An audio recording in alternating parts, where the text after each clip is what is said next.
The room went silent as I stood up and said, "Good thing I don't need you, because the company that just bought yours is mine." His fork dropped. Everyone froze. Let me take you back to where this all started, because revenge is a dish best served with context. My name is Marcus, and I'm 31 years old. Growing up in the Chen household meant living under the constant shadow of disappointment. My father, Richard Chen, built Chen Industries from nothing, a manufacturing empire specializing in automotive parts that employed half our town of Millbrook, Ohio. He never let anyone forget it, especially not me. "Marcus, you're soft," he'd say during our brutal family dinners. "Daniel has backbone. Daniel understands business.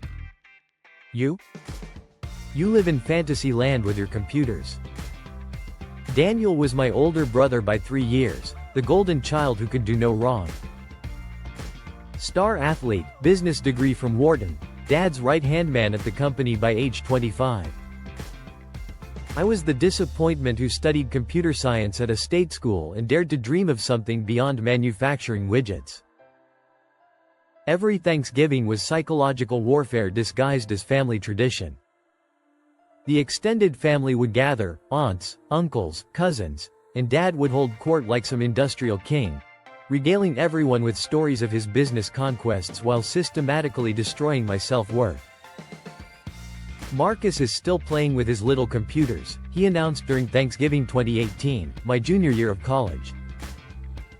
20 years old and no direction in life. Thank God I have Daniel to carry on the family legacy. The table erupted in polite laughter. Uncle Bob raised his wine glass. "Richard, you must be so proud of Daniel's work at the company. And Marcus, well, everyone finds their path eventually." I smiled and nodded, choking down turkey that tasted like humiliation.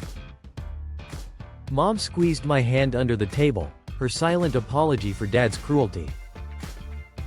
But her support always came in whispers, never in public defiance. After graduation, I moved to Austin and threw myself into the startup world. While Dad and Daniel expanded Chen Industries, I lived in a cramped apartment, surviving on ramen and determination, coding 18-hour days to build something that could matter. My first startup failed spectacularly. Dad's reaction when I called to borrow money for rent: "Maybe now you'll stop this foolishness and come work for a real company." I hung up and ate rice and beans for 2 months instead. The second startup gained traction, a B2B software platform called FlowSync that optimized supply chain management for mid-size manufacturers. We attracted some angel investors, hired a small team. I was finally building something.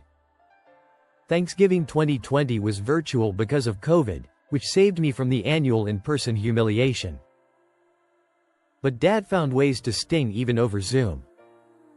"Marcus, still playing startup founder?" He chuckled, his home office visible behind him, awards, photos with politicians, the trappings of real success. "When are you going to grow up and get a real job?" Daniel just closed our biggest contract ever. $6 million. "That's great, Dad," I said flatly. "FlowSync is doing well too. We just raised our Series A."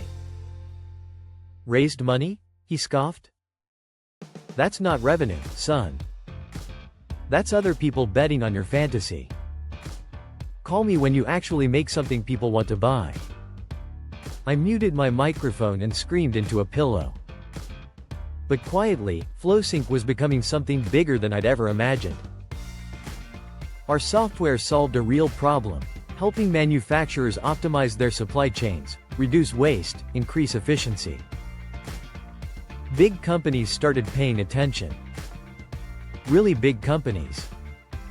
In early 2022, Autoflow Dynamics, one of the largest automotive supply chain companies in the world, approached us about an acquisition. Not a partnership, not an investment. A full buyout. For $340 million. I couldn't breathe when their CEO, Sarah Mitchell, made the offer over dinner in downtown Austin. "Marcus, your technology is exactly what we need to dominate the next decade of manufacturing," she said. "We're not just buying your company. We're making you president of digital innovation for all AutoFlow operations. You'll oversee the integration of FlowSync across our entire network, including all the smaller suppliers we work with." My heart pounded. All suppliers? Every single one? We're moving toward a unified digital ecosystem. Any company that wants to work with AutoFlow will need to use FlowSync or get left behind. I thought about Dad's company, about the contracts Daniel had been so proud of. I thought about years of humiliation, of being called a dreamer, of having my ambitions dismissed as fantasy. "I accept," I said. The acquisition closed in September 2022.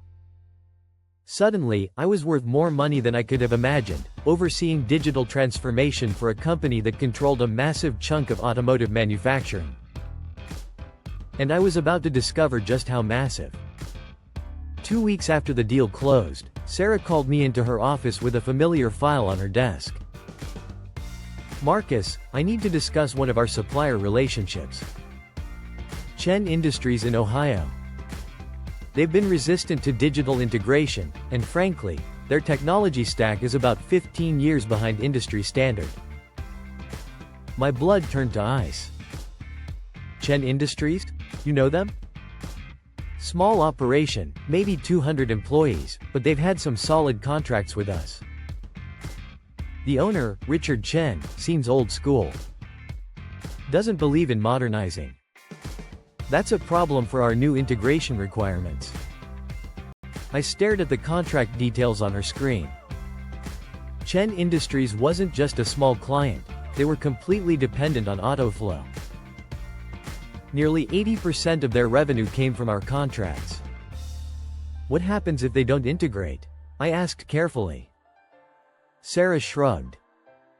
"Then we find suppliers who will. We can't let nostalgia hold back progress." I was actually going to recommend terminating the relationship, but since you're heading digital integration, it's your call. My call. The power to destroy my father's empire with a signature. I asked for time to review the file. That night, I read every detail of Chen Industries' relationship with AutoFlow. Dad's company was hanging by a thread, declining profits, aging equipment, mounting debt. The AutoFlow contracts were the only thing keeping them afloat. And now those contracts required full FlowSync integration within 90 days, or termination. I could have called Dad, offered to help, tried to be the bigger person. Instead, I did nothing. I let the deadline clock tick down while planning my attendance at Thanksgiving dinner for the first time in 3 years. Thanksgiving 2022 was the moment I'd been waiting for my entire adult life. I flew back to Ohio and walked into my childhood home like a ghost returning from the dead. Nothing had changed, same ugly wallpaper, same oppressive atmosphere, same seating arrangement designed to put me at the kids' table of life. Well, Dad announced as I entered the dining room. The prodigal son returns. How's the startup life treating you, Marcus? Still losing other people's money? The whole family turned to watch the show. Daniel smirked from his position at Dad's right hand. Mom gave me a worried look. Uncle Bob prepared his wine glass for another toast to my failure. It's going well, I said simply, taking my assigned seat. Going well? Dad carved the turkey with theatrical precision. That's what people say when they're about to give up. Marcus, you're 31 years old. When are you going to stop playing games and join the real world? The real world, I repeated. You mean like manufacturing? Exactly. Like Chen Industries. We just had our best quarter in 5 years. Daniel negotiated 3 new contracts. Real business, real money, real success. He pointed his carving knife at me. Not this Silicon Valley nonsense you've been chasing. The table murmured agreement. Daniel raised his wine glass. To Dad's continued success, and to family members who contribute to something meaningful. Everyone drank except me. Marcus, Aunt Linda chimed in. Maybe it's time to consider joining the family business. Richard could use someone with your computer skills. Dad laughed, that condescending chuckle that had haunted my childhood. Computer skills. Linda, Marcus doesn't have skills. He has delusions. 28 years old, and what does he have to show for it? No house, no wife, no real job. Just fantasies about being the next Steve Jobs. I'm 31, Dad. 31, he slapped the table. Even worse. You're running out of time to make something of yourself. Face facts, son. You'll never amount to anything. Some people are built for success, and some people are built to fail. Genetics don't lie. The room went silent. This was the moment, the final, devastating blow that was supposed to crush whatever remained of my spirit. Instead, I stood up. Good thing I don't need you, I said quietly, because the company that just bought yours is mine. Dad's fork dropped. The clatter echoed through the sudden silence. What did you say? Daniel asked. I pulled out my phone and opened my email, turning the screen toward the table. Autoflow Dynamics acquired my company for $340 million in September. I'm now president of digital innovation, overseeing all supplier relationships and digital integration requirements. Dad's face went white. That's impossible. Chen Industries has a contract with Autoflow, doesn't it, Dad? In fact, about 80% of your revenue comes from Autoflow contracts. I scrolled through my emails. According to my records, you've been notified repeatedly about mandatory digital integration requirements. The deadline was, let me check, yesterday. The silence stretched like a wire about to snap. You're lying, Daniel said, but his voice shook. I called Sarah Mitchell right there at the dinner table, putting the phone on speaker. Marcus. Happy Thanksgiving. What's up? Hi Sarah. I'm with family right now, and I wanted to clarify something about the Chen Industries situation. Could you explain their current status? Oh, Chen Industries? Unfortunately, they missed yesterday's integration deadline. As of this morning, we've terminated all contracts. Shame really. They seemed like a family operation. But business is business. Dad grabbed the phone. Who is this? This is Richard Chen, owner of Chen Industries. Mr. Chen. I'm Sarah Mitchell, CEO of Autoflow Dynamics. I believe you've received multiple communications about our digital integration requirements. Since you failed to implement FlowSync by the deadline, we've moved to other suppliers. Your final payment will be processed within 30 days. Dad's hands shook. You can't do this, we have contracts, Mr. Chen. With integration requirements clearly specified. I'm sorry, but the decision is final. Marcus, see you Monday? See you Monday, Sarah. I hung up. The dining room felt like a tomb. You. Dad stared at me like I was a stranger. You did this on purpose. I didn't do anything, Dad. You did this to yourself by refusing to adapt, just like you've always done. The world changed, and you got left behind. But you knew, Daniel whispered. You knew they were our biggest client, and you said nothing. Why would I say anything? For 31 years, you've made it clear that my opinion doesn't matter. That I'll never amount to anything. That I'm a failure and a dreamer living in fantasy land. I looked around the table at their stunned faces. Well, congratulations.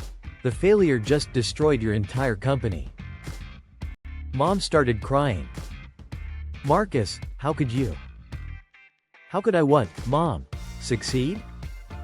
Build something? Prove him wrong? I gestured toward Dad, who sat frozen in his chair. For 3 decades, he's told me I'm worthless.